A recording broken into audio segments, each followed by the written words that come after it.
warahmatullahi wabarakatuh. Belajar PAI, insya Allah barokah dunia akhirat.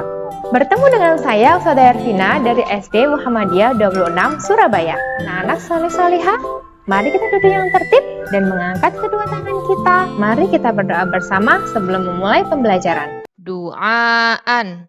Rabbi zidni ilma warzuqni fahma. Amin ya Rabbal Alamin. Semoga dengan berdoa, mudah-mudahan Allah selalu mencurahkan segala rahmatnya kepada kita semua ya. Amin. Pada pertemuan kali ini, kita akan membahas tentang hidup damai. Pada kisah sikap damai Nabi Ishak alaihissalam.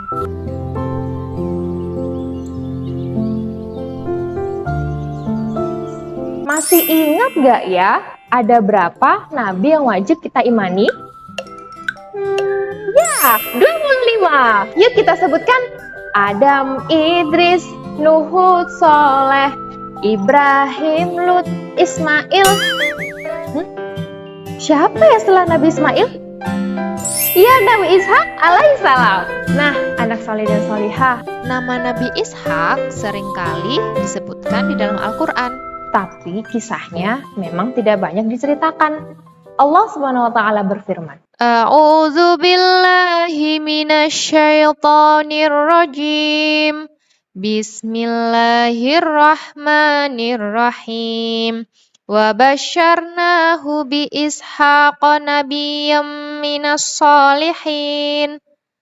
Dan kami beri dia kabar gembira dengan kelahiran Ishak, seorang nabi yang termasuk orang-orang yang saleh.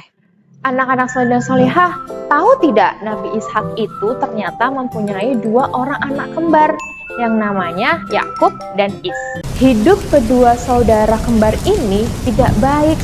Mereka suka bertengkar karena Is iri hati kepada Yakub. Suatu ketika Yakub mencurahkan isi hatinya kepada ayahnya. Kemudian ayahnya berkata, Yakub, pergilah kau hijrah ke Padang Aram di daerah Irak. Di sana ada paman Laban bin Batuil. Nabi Ishak sangat sayang kepada keluarganya. Sehingga saat ada perselisihan di dalam keluarganya, seperti dua anak kembarnya tadi, beliau menyelesaikannya dengan cara damai. Selain itu, Nabi Ishak juga terkenal ramah terhadap kaumnya, mencintai damai, dan selalu mementingkan keselamatan umatnya, keluarganya, dan anak-anaknya. Nah, anak soleh dan solihah, bagaimana ya cara meneladani sikap Nabi Ishak alaihissalam? Yang pertama, kita wajib selalu bersyukur atas diberinya keselamatan Allah SWT. Bagaimana caranya Ustazah? Caranya, kita harus selalu berdoa hanya kepada Allah SWT. Sholat 5 waktu, kalau bisa ditambah dengan sholat sunnahnya. Yang kedua, selalu rukun dengan anggota keluarga. Maksudnya apa tuh Ustazah? Tidak boleh berbuat curang, tidak boleh bertengkar dengan kakak atau adik. Jadi kita harus hidup rukun.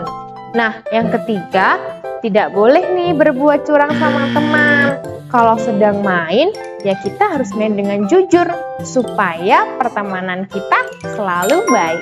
Yang terakhir, menyelesaikan masalah harus dengan cara damai dan bijaksana supaya kita terhindar dan selamat dari perbuatan yang tercela.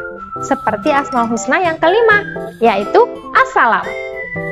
Ada yang sudah tahu belum artinya Assalam? Nggak tahu ya? Assalam adalah Allah Maha Pemberi Keselamatan. Allah Subhanahu wa Ta'ala menyelamatkan setiap umatnya, setiap hambanya dari segala kesulitan. Keselamatan hanya milik Allah Subhanahu wa Ta'ala. Maka dari itu, kita sebagai hambanya wajib untuk selalu berdoa hanya kepada Allah Subhanahu wa Ta'ala. Karena hanya Allah yang dapat memberi keselamatan untuk kita. Kita harus selalu memohon dan berdoa kepada Allah Subhanahu wa Ta'ala agar dijauhkan dan dihindarkan dari perbuatan tercela terhadap orang lain. Nah, bagaimana sih caranya dalam kehidupan sehari-hari? Kita harus tolong-menolong terhadap orang lain. Misalnya, adik kita minta tolong kita untuk mengambilkan pensil.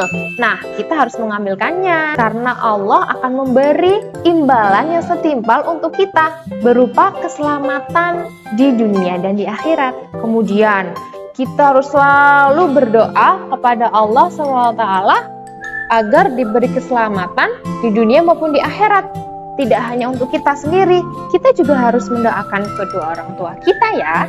Kalau misalnya kepada teman, gimana Ustazah? Kalau misalnya bertemu teman, kalian harus ucapkan salam. Assalamualaikum. Nah, karena salam wajib dijawab, jadi temannya juga harus menjawab. Waalaikumsalam warahmatullahi wabarakatuh. Karena setelah tidak langsung, dengan mengucapkan salam kepada teman dan teman yang menjawab, kita sama-sama saling mendoakan mereka. Jika berteman, kita harus berbicara yang sopan, bersikap yang sopan, yang baik, agar Allah SWT memberikan kita keselamatan. Tidak hanya dengan teman, dengan tetangga, dengan kakak, dengan mama, dengan bunda, dengan ayah, semuanya kita harus berbuat baik dan bersikap sopan santun. Nah, dari kisah Nabi Ishak alaihissalam dan beberapa cerita tadi, itu semua mencerminkan sikap Asmaul Husna as-Salam, yang mana kita harus hidup damai dan bijaksana. Harapannya kalian bisa mempraktekannya di kehidupan sehari-hari dan biasakan berakhlakul karimah, suka menolong, rajin ibadah, rajin berdoa, baik kepada teman, sopan santun kepada sesama, dan selalu bersikap damai. Nah, sekarang Ustazah punya kotak ajaib. Apa ya isinya? Isi kotak ini adalah soal-soal yang terkait dengan sikap damai Nabi Ishak alaihissalam dan Asmaul Husna as-Salam. Setelah ini silahkan dibaca, lalu ditulis jawaban di buku tulis, kemudian kalian kumpulkan di guru PAI kalian masing-masing. Anak-anak saleh dan salihah, cukup sekian dari Ustazah. Semoga apa yang kalian pelajari, apa yang kalian dengarkan dalam video ini bisa bermanfaat dan memberikan hal positif untuk kehidupan sehari-hari kita semua. Semoga anak-anak saleh dan salehah selalu sehat dan tetap semangat untuk belajar dan belajar. Belajar PAI, insya Allah barokah dunia akhirat. Sebelum Ustazah akhiri, mari kita baca hamdalah bersama-sama. Nakhtatim bil hamdalah. Alhamdulillahi Rabbil Alamin. Ustazah akhiri, wassalamualaikum warahmatullahi wabarakatuh.